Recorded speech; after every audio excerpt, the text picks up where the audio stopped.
So when it comes to this, we're gonna pick an appropriate size for our square. We're gonna start off with a simple square first. So we're gonna use these guidelines as a foundation. So this is already a line coming down from a diagonal vanishing point. So we're gonna create a square first. So I'm gonna place, and you can measure this, I guess, if you want to. I don't want to make this too small, and I certainly do not want to make it too big. Keep in mind, the center vision is going to have the smallest squares on this grid. All right, so you don't want to make it too small where you can't use it, but you don't want to make it too big that when it comes out to here, all of a sudden you have like 2-inch squares. It's almost impossible to use.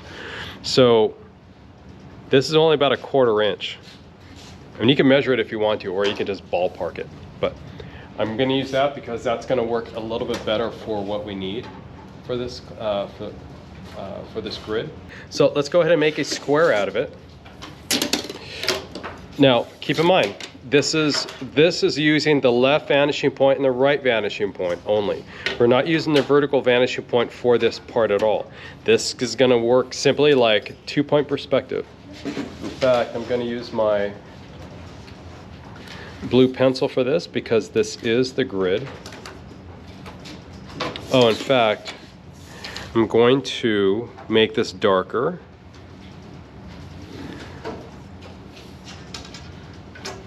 So I am doing this in blue because this is my grid. This is going to be permanent. I'm not going to make any changes to that at all. Okay, so again, I'm using the right vanishing point and the left vanishing point.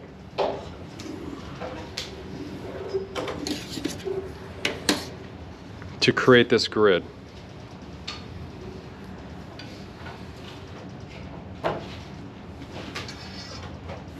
Okay, so there's my square, but we're drawing this all the way down because this makes it a little bit easier for us to complete the grid. So just like in prior drawings that we've done before, doing a informal grid, we've used the diagonal vanishing point to extend the grid or to create another square, and so we'll do that. We're going to do that on both sides. So I'm going to take my diagonal vanishing point and draw a line from here through this point here so I can double it. But I'm going to extend my line down. Bless you. So I'm going to bring this all the way down.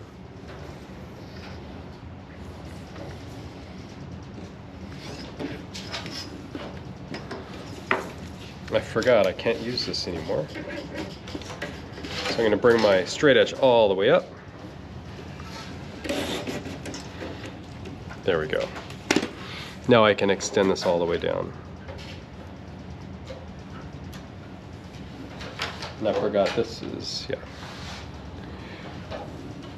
So I am doing this in red. I'm doing it on the right.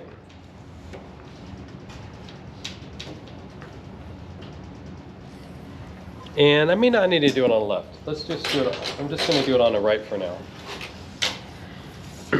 Okay, because it already crosses this line here, that gives me my next row for my grid. Precision is very, very important. Okay, and now it hits this line here.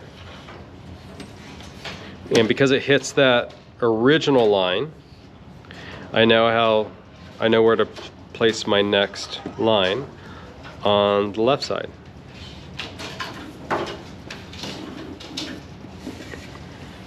So usually after this I will use my,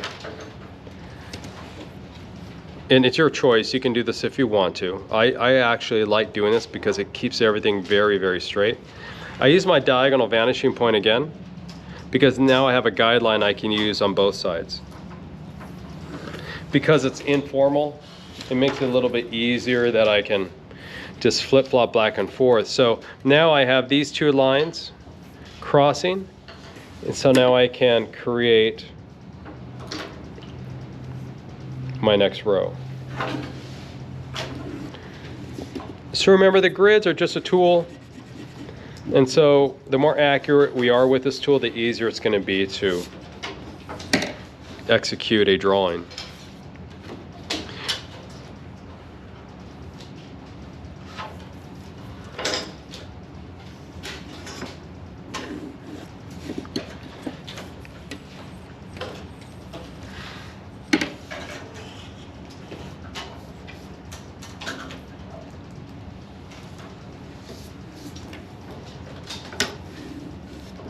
So because now I have two lines from the diagonal vanishing point, I can actually complete two rows at a time.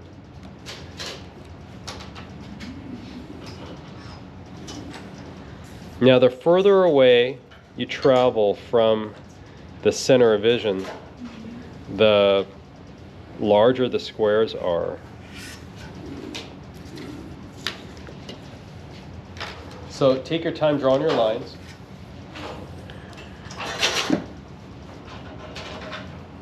And before you know it, you'll be done with the ground plane.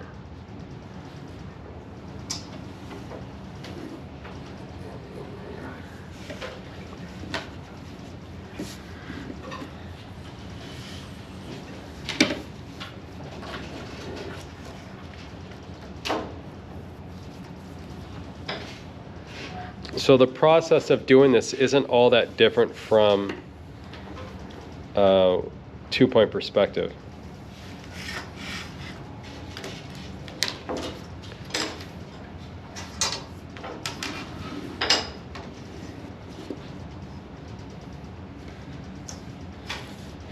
So with this one, I'm slightly off, so because of that, I'm going to fix it right away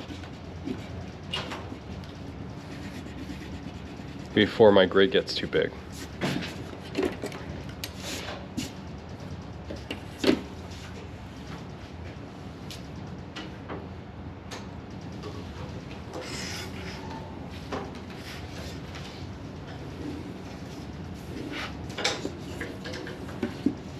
See, even that one, it's too far off. Something's...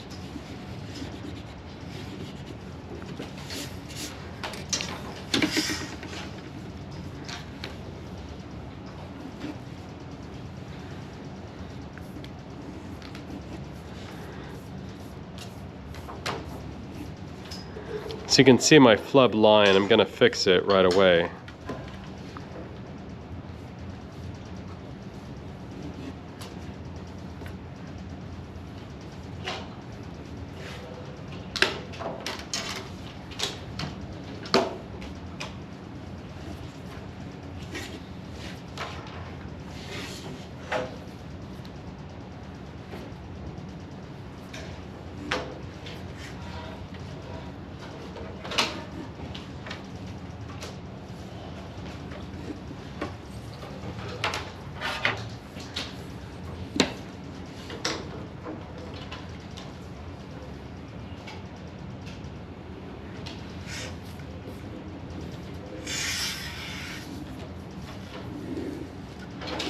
There we go, that works better.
So again, I already have these lines extending up from the ground plane vertically upward on this wall, or for this wall.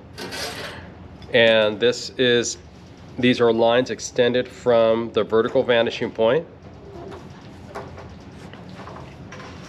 After you get the ground plane in, everything else is fairly easy to do. But keeping a sharp point on your pencil is fairly critical.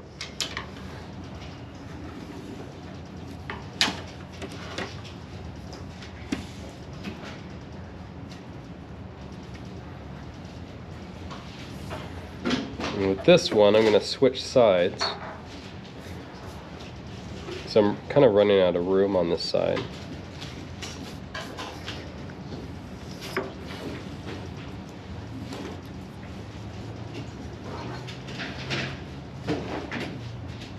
Now, because I already have this line from the diagonal vanishing point through this right plane, now I know exactly where to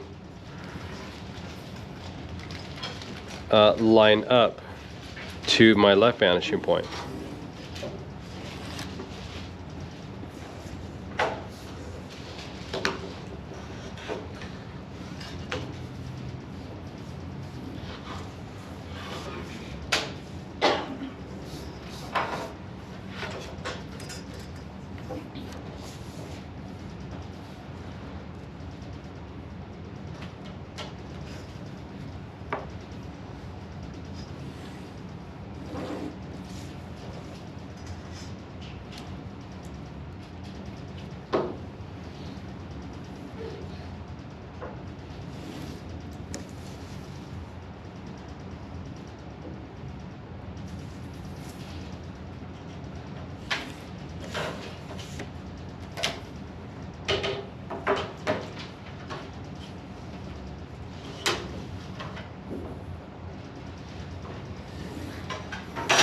You can see that I already have all of these laid out here. Now my line extended from my diagonal vanishing point all the way to my right vanishing point gives me my guideline for the rest of that wall. Now I can line this up, or actually I'll start here. I'll line this up with my left vanishing point.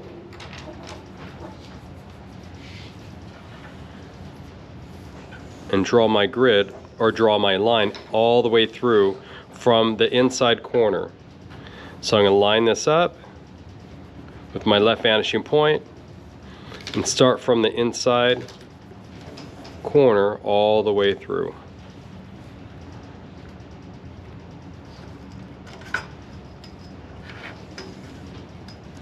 And in no time, this wall is gridded. This, once you get your ground plane in, everything else really falls into place, and it takes you minutes to draw your wall, or draw both walls.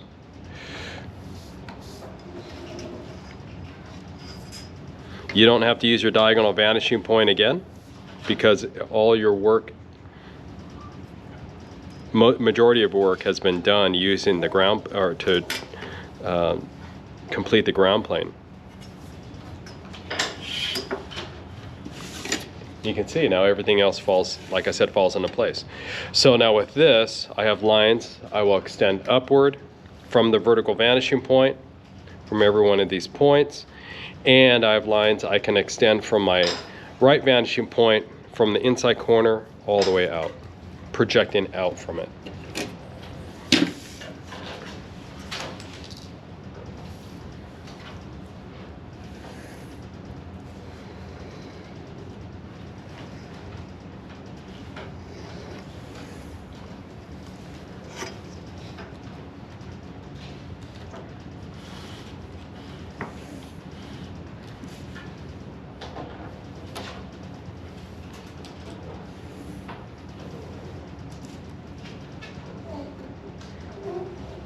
So it's super important to make sure that your lines are drawn correctly. And if you make a mistake, or if your pencil's not sharp, switch pencils, or sharpen your pencil.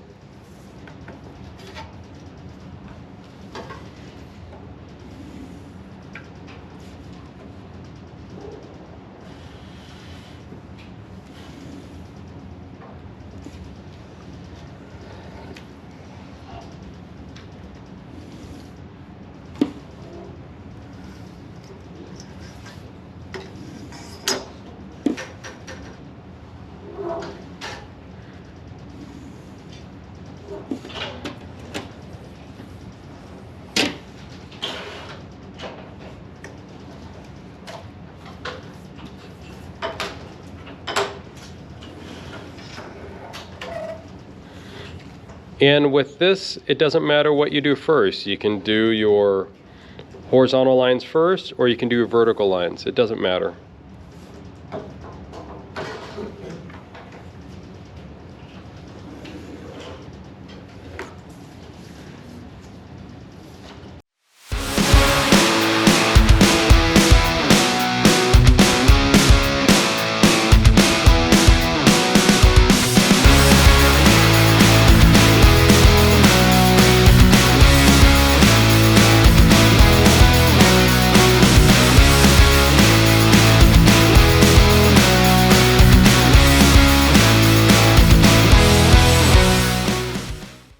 So with this one, I did my horizontal lines first, and now I'll do my verticals.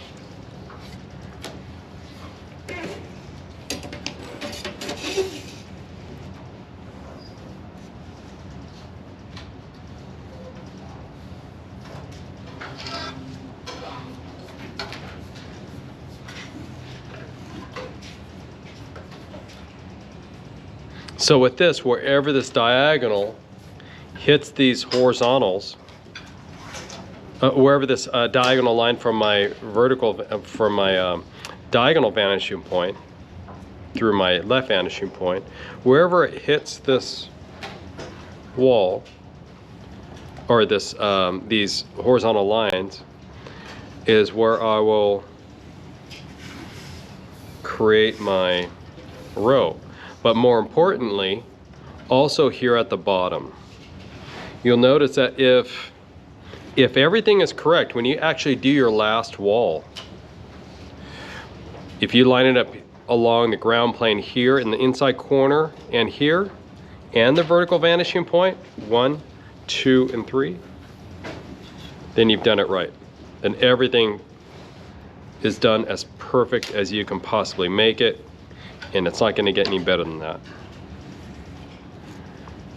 If it's off, then there's something definitely wrong with your grid, and it is worthy of checking out to make sure what that is.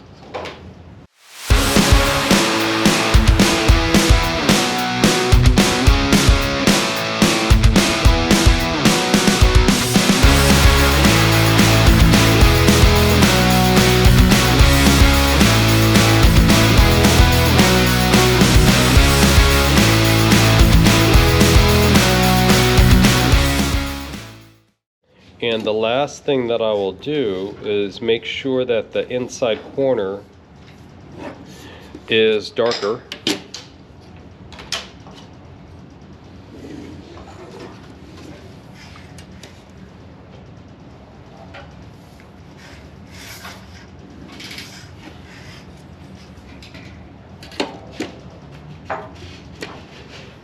And that's what the finished grid will look like.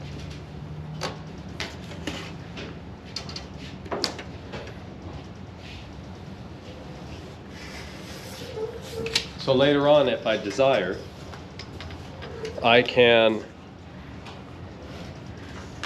block this out. I can put a sheet of paper over this and create an extension for this grid if I want to extend it further back, or recreate the whole thing and extend it back. There's so many different things that you can do with this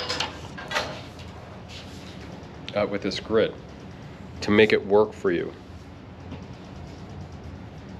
This is just a foundation for you to use. So again, even with this, if it's done right, You can get this, you can scan it and enlarge it and have it printed. Or you can keep it digital. I mean, you can literally bring it in a Photoshop and work right over it and create a digital version of this. As long as it's done right, it's going to turn out pretty accurate. You won't have to do any measuring in Photoshop or anything. You can literally just use it as it is. As long as you use a flatbed scanner. You never want to take a photograph of a grid and use the grid like that. It's better to have it scan it in to make it work, to make it worth your while, and it will keep everything fairly accurate. Anytime you take a photograph that's where you're not scanning it, because basically a scanner is just a big big camera. But anytime you take a photograph, whether you're using like a GoPro like I'm using here, or you're using your phone, when you take a photograph, you're creating a distortion to it, and it's really hard to fix that distortion, especially if you're using a grid and everything is, you have to keep everything aligned and perfect.